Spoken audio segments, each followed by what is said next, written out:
Hello po mga manoy, mga manay. Kumusta po kayo? Matindi yung mga pasabog na balita ngayon, mga kababayan. Si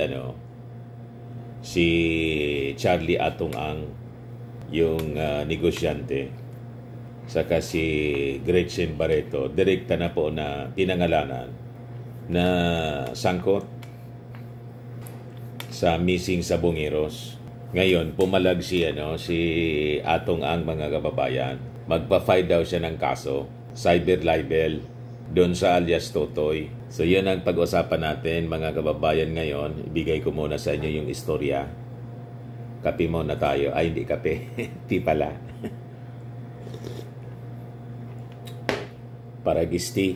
Ako pala po si Dante Maravillas at nandito tayo, mga kababayan, sa ating podcast, Life with Dante N, kung saan pinag-uusapan natin ang mga buhay-buhay na mga known personalities at saka ng mga ordinaryong tao. Basta't may mapupulot po tayong aral. Yan ang objective ng podcast natin. So that pag ang nakita natin na mali yung nangyari, di siyempre di na natin gagawin. Ganon. Pag tama, di kopyay natin yung mga magagandang ginagawa, mga magagandang kwento sa buhay.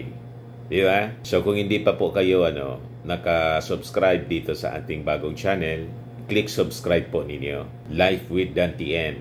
At pakishare na rin po ninyo sa inyong mga kakilala, mga kaibigan. Okay po?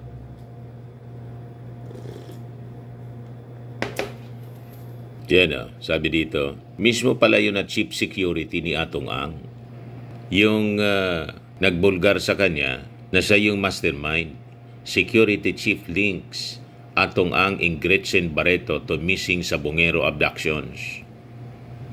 Yan po yung report ng GMA News.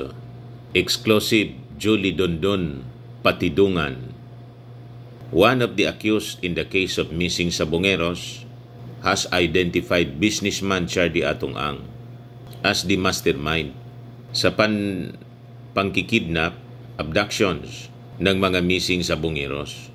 He also linked actress Gretchen Barreto to the crimes. Nakakapanindig balahibo, mga kababayan, yung kwento. So sabit, pati si Gretchen Barreto, una sa mga lumabas na kwento, naka-blind item pa sila.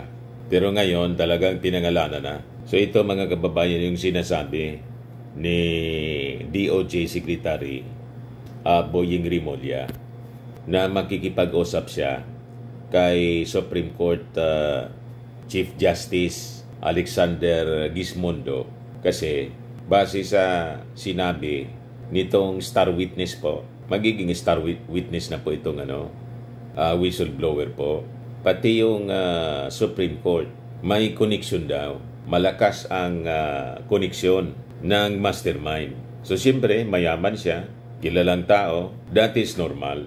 So, may mga tao, that's the usual ginagawa ng mga, alam nyo na, establishing connections with authorities. Kung sino yung mga powerful in the government, kinakaibigan nila.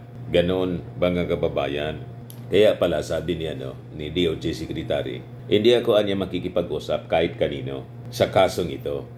Referring to kung sino yung sangkot dito, hindi siya makikipag-usap. Yan ang ibig sabihin niya. Kasi siyempre, baka may mga gustong mag-impluensya, may utusan siguro, yung mastermind, para manahimik, mga kababayan, si Boying Rimulya in exchange sa kung anong bagay. Yun ang gustong ipahiwatig po ni Boying Rimulya na never niyang paintulutan na may mag-impluensyang kung sino para lang mamikit mata sa issue ng mga missing sa Bungeros. Sa kwento kasi po nitong itong star witness, whistleblower po, chief security, ino-offeran daw siyang 300 million. Ang pangalan, mga kababayan, parang pangalan ng isang babae, pero lalaki siya po. Julie Dondon Patidungan, one of the accused in the case of missing sa Bungeros, has identified businessman Charlie Atong Ang as the mastermind behind the abductions.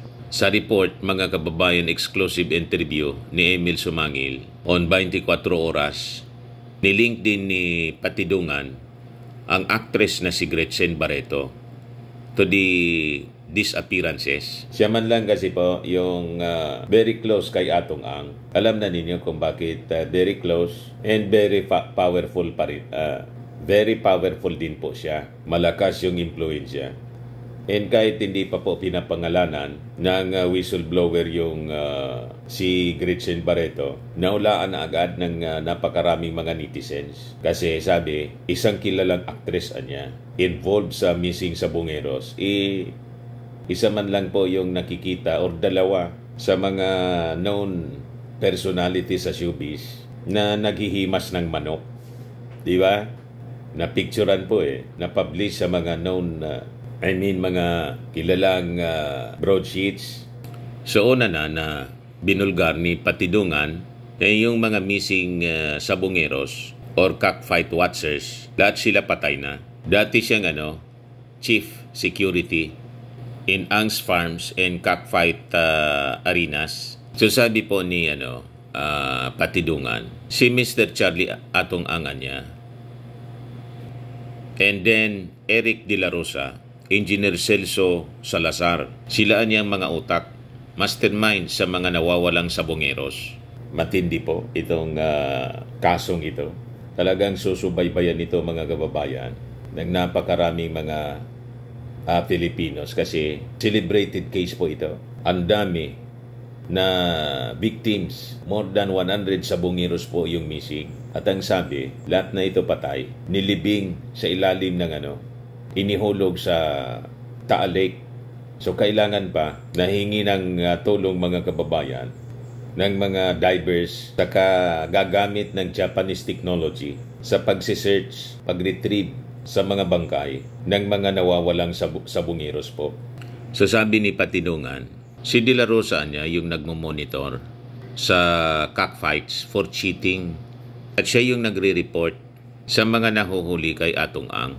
He said, this will be discussed with Salazar. Then, itawag sa akin na i-hold yung mga taong nag-tutsupik, sabi ni Patidungan. Kaya si Mr. Atong Ang niya, siya ang pinakang mastermind at siya ang nag-uutos na talagang iligpit ng mga yan. Grabe po, mga kababayan. Kaya tama po yung yung lagi nating sinasabi dito, kinokot na verse sa Bible. The love of money is the root of all evil. At ang pagsusugal, kasama siya sa love of money. Nagsusugal ang mga tao na lululong sa ganyang gawain for the love of money. Gusto nila magkapera sa mas mabilis na pamamaraan, and it is through gambling. You see? So, tama nga, the love of money is the root of all evil.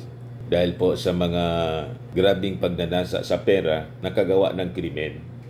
Nakita ninyo? Yan ang lesson dito sa kwentong ito. Kaya pinag-uusapan natin dito sa Life with Dan TM para magsilbing aral po sa ating mga kababayan. Walang idudulot na mabuti ang ganyang mga gawain po. So sabi dito, Patidungan reiterated that policemen were allegedly ordered to deal with the cockfighters who are said to be cheating. Kaya may mga sangkot na polis. Sila yung inuutos-utusan lang.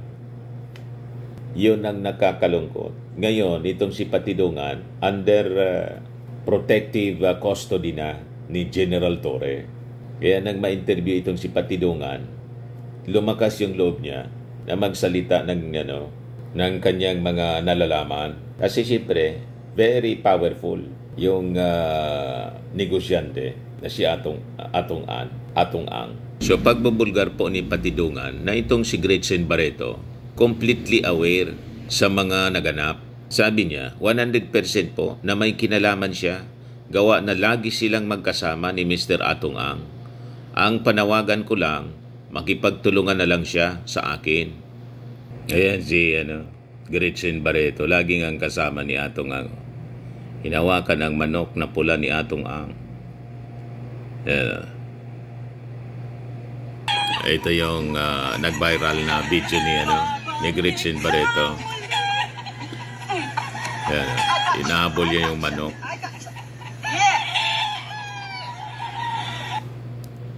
You see? So ito po si Patidungan, isa siya sa 6 na accused in the abduction of the cockfight enthusiast who were reported missing mula 2021 hanggang 2022. Inimbestigahan na ito, pati sa Senado, nag-imbestiga si Senator Bato de la Rosa. Ngayon, nag-away pa kasi Gretchen Barreto. Sabi ni Gretchen Barreto, nagtatalpa ka man niya. At dito po sa mga lumabas na balita, ang sabi, may sangkot na isang senador at sa kadalawang congressman. Hindi natin alam kung sino ang sinasabing senador. Hintayin na lang natin na pangalanan. Pero siguro naman po, may idea na kayo kung sino ang possible na sangkot. Ngayon, nang tanungin po siya, why it took several years for him to speak up on the matter. Sabi ni Patidongan, naniniwalaan niya ako that ang kinat-bribe Philippine National Police Chief General Nicolas Torre III. Yan pala po ang nagpalakas ng loob niya nang maupo as PNP Chief si General Torre kasi sa paniwala niya, hindi kaya ang suhulan. Lumutang ako dahil alam ko ang pinagkakatiwalaan kong tao ng ating PNP Chief na si General Torre. Alam kong hindi siya kayang bayaran ng pera.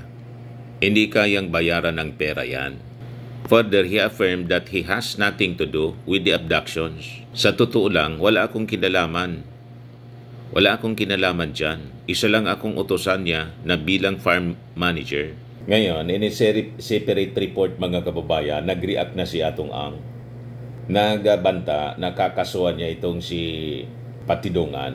Ngayong araw siya magpa-file, Thursday, before the office of the prosecutor sa Mandaluyong. Pero sabi ni Patidongan, hindi niya ako nag-aalala. I'm not worried about it. He also denied receiving any money from the businessman in exchange for recantation of his statements. Paraan niyang kinasuhan niya na rin yung sarili niya. Siya naman yung nag-utos ng lahat. Katulad ng sinabi niya na nag-extortion daw ako ng 300 million. Paraan niya alam ng lahat, hindi ko kayang tanggapin ang pera niya. Ito po yung report ni Emil Sumangil ng GMA News, 24 oras. Nandyan sa affidavit ko yan. Yan si alias Mr. Totoy. Charlie Atong Ang. Si Dondon Patidongan. Celso Salazar. Sila ang mastermind sa nawawalang mga sabungero. Sila ang utak ng lahat. Si Mr. Eric De La Rosa, siya ang nagmomonitor ng mga palabas. Pag alam niya ang tsupi, pinapaalam niya kay Mr. Atong Ang. Then mag-uusap sila ni Celso Salazar. Then itawag sa akin na i-hold yung mga taong nagtutsupi. At si Mr. Atong Ang, siya yung chairman ng Pitmaster. Siya ang pinaka-mastermind at siya ang nag-uutos na talagang iligpit yung mga... Itong Pitmaster, parang isa siyang foundation na tumutulong sa mga nangangailangan. Nakarating nga dito sa amin. May mga project yung Pitmaster po dito sa amin sa Bicol. Collaborating with officials. May mga, I think, may mga donations na mga ambulance donated to mga LGUs, mga kababayan. Yan ang rason kung bakit ma-influensya itong si Atong Ang.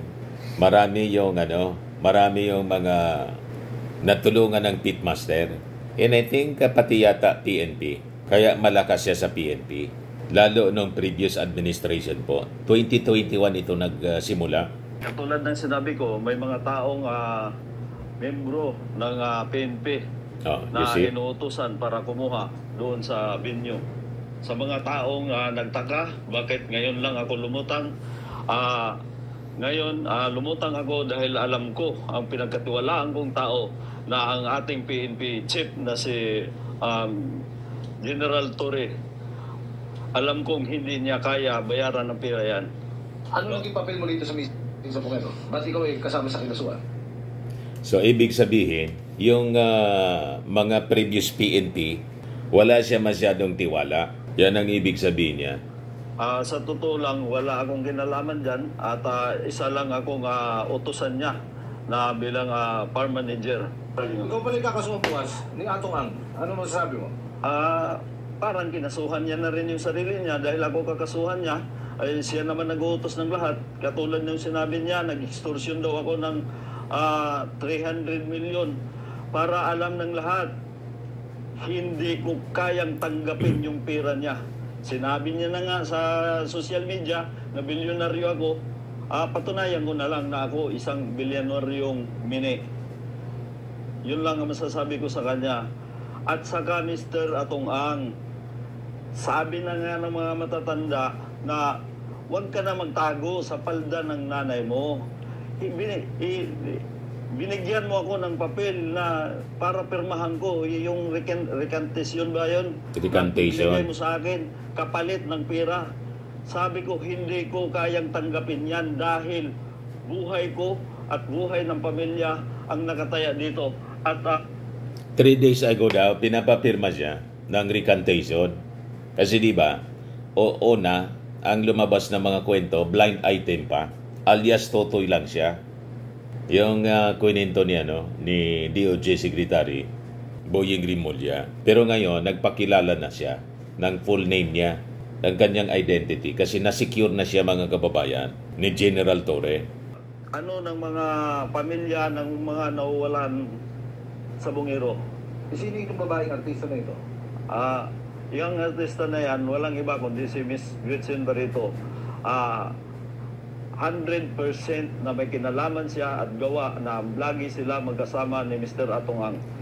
Panawagan ko lang sa kanya para naman medyo maano siya,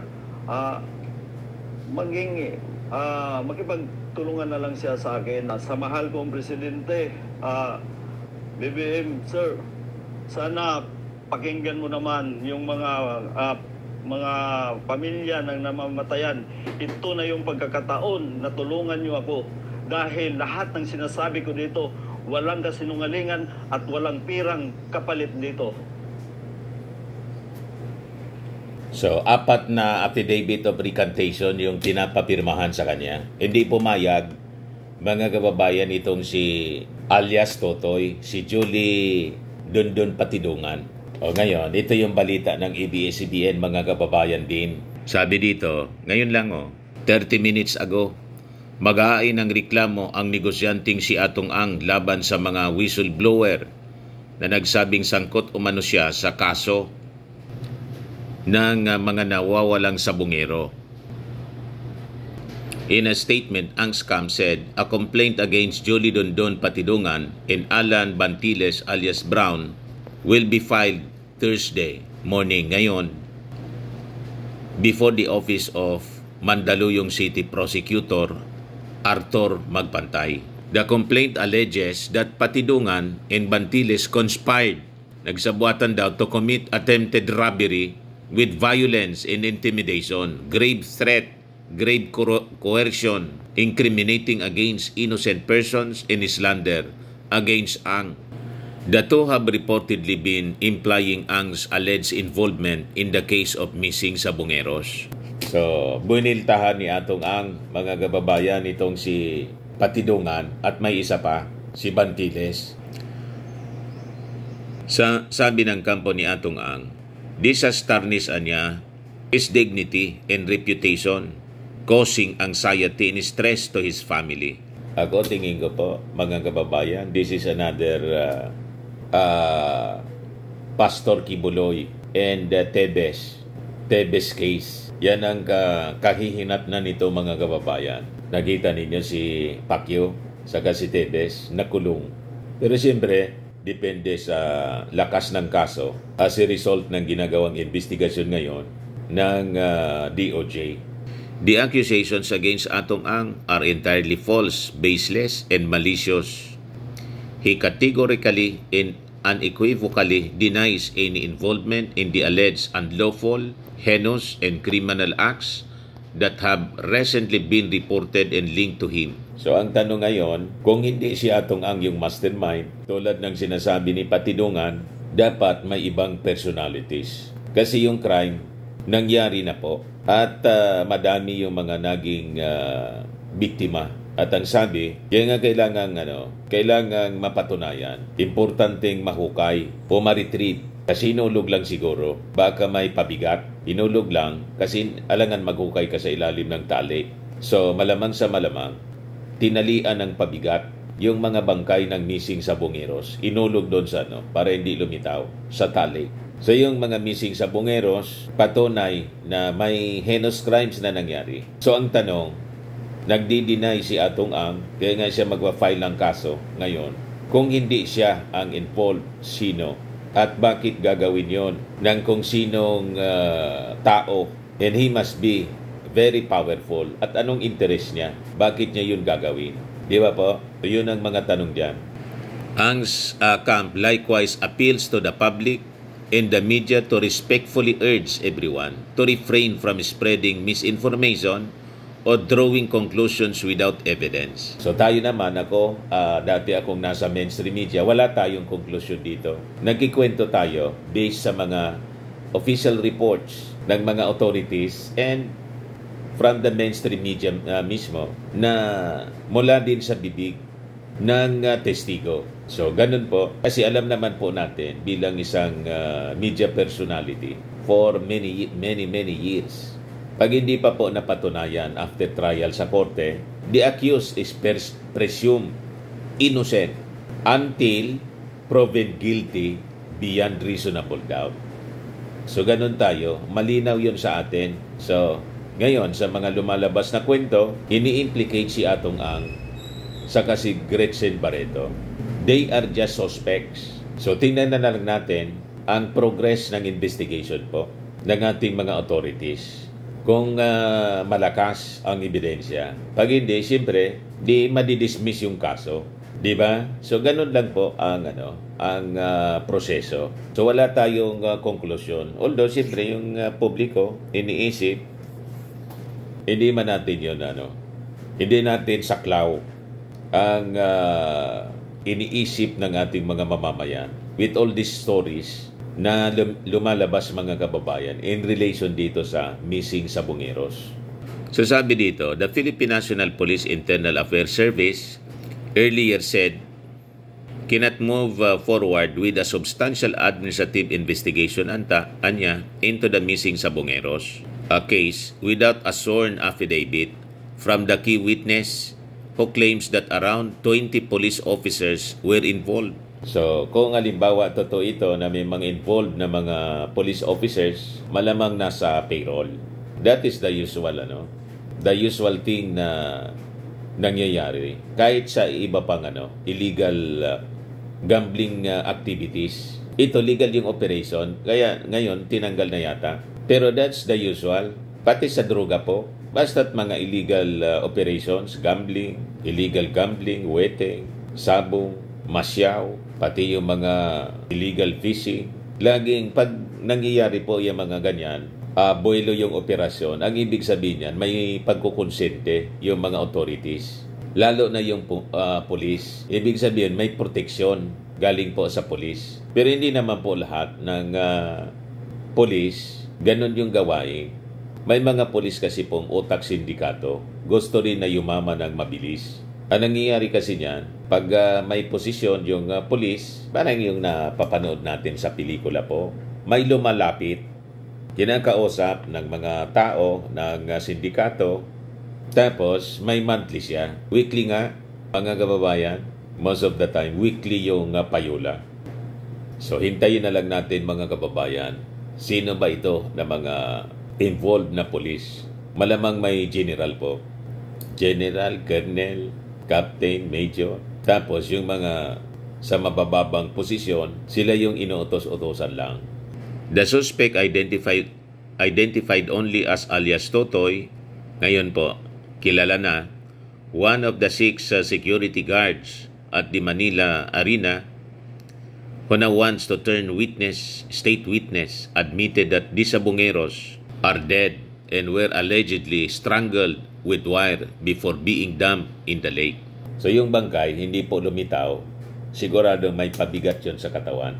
Tinalian ng bato bilang pabigat para hindi siya lumitaw. So sabi dito, an actress, police officer, alam na natin yung actress, former vice mayor, allegedly involved. So sabi ni Totoy, yes, police colonel yan at yung mga police na miyembro niya kasama yung dating vice mayor. Yun yung pinagsakyan nila ng mga sabungero. He also tagged another government official, an ex-judge who allegedly helped fix legal cases abroad for Ang. Yung ex-judge niya na hindi ko muna pangalanan, siya ang tagalakad ng mga judges, mga piskal. Siya tagaayos, dinadala niya sa ibang bansa para maabsuelto lang ang mga kaso nito ni Mr. Atong Ang dito sa mga missing sabungero. Kaya yan sinabi ni DOJ Secretary, kakausapin niya daw si Chief Justice Alexander Gismondo sa isyung ito kasi pati yung judiciary napasok. Ito yung mga reactions ng mga tao, mga netizens. Money versus justice, but now money can buy justice. Sabi ni Jake Cedeño, ayun lang yung dahilan kaya lumutang at hindi dahil sa di kayang bayaran si Hepe Torre.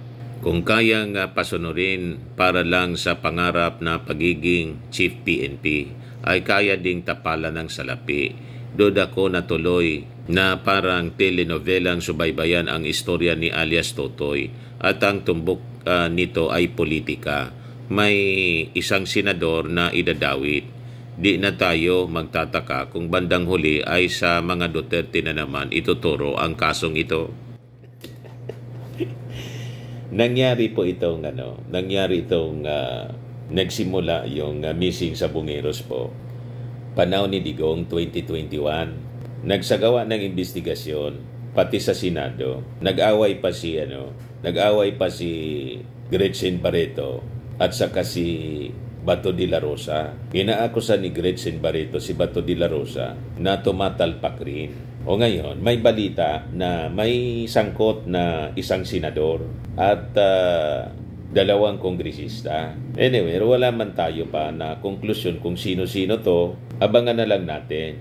Ayaw natin maghaka-haka tulad ng sinasabi nitong netizen na hindi daw sa magtataka kung pagdating ng oras ang masasangkot yung mga Duterte at ang sinasabi niya, politika na naman ito. Malabo man po ang ganyan kasi hindi man natin pwedeng tawaging politika na ang mga pamilya ng mga biktima, sila yung dumulog kasi matagal na to, 4 years na. Kaya sabi nga ni DOJ Secretary Boying Rimulya, social obligation anya namin ito. Mandato na bigyan ng hustisya yung mga pamilya ng nawawalang sabungeros. Alangan naman, dumulog yung mga kapamilya ng missing sabungero sa DOJ. Pagkatapos, i-ignore lang, walang gagawin. Yun ang masama doon kung walang gagawin ang ating mga authorities para tulungan ang mga pamilya na makuha yung hustisya, makamit ang hustisya. Di ba?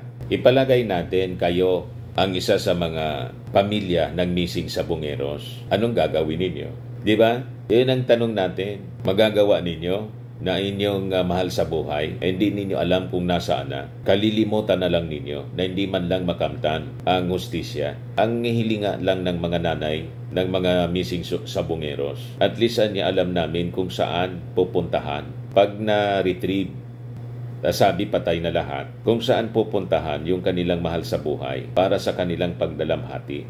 So ganun yun po. Kaya sinagot mga kababayan ni Teresa Zacarias, itong nag-react na si Jake Cedeño, siya yung presidente nung nangyari. Anong ginagawa niya? Protektado ang may pera? Huwag kang syunga mag-isip. Sabi ni Leonardo Ducat, walang mali kung iimbestigan at sisirin ang sinasabing graveyard ng Taal Lake. Sabi ni Ramon John Bactat, this will test PBBM's government. Sabi ni Lansky Nalyares, domino effect na ito.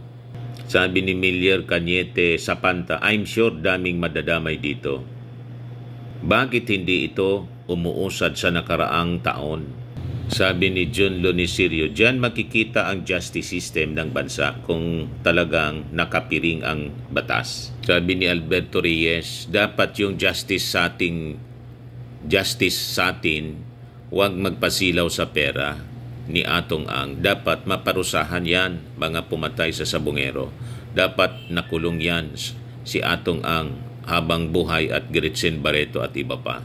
So baybayan na lang natin po yung progress ng investigation at mamaya ang sabi magpa-file ng kaso.